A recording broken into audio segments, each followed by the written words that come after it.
Monsenyor, vostè per què és del Barça?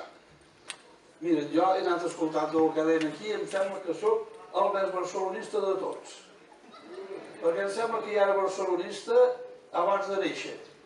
Una cosa com que queda així, un pot de... això que dèieu abans, que si un està molt content que perdi el Madrid. Més si el Barça que guanya el Barça, i això no és cap pecat, No és pecat, Mira, expliquen d'un senyor que es va anar a confessar. I s'explica que diu que era de Madrid i per tant és del Madrid.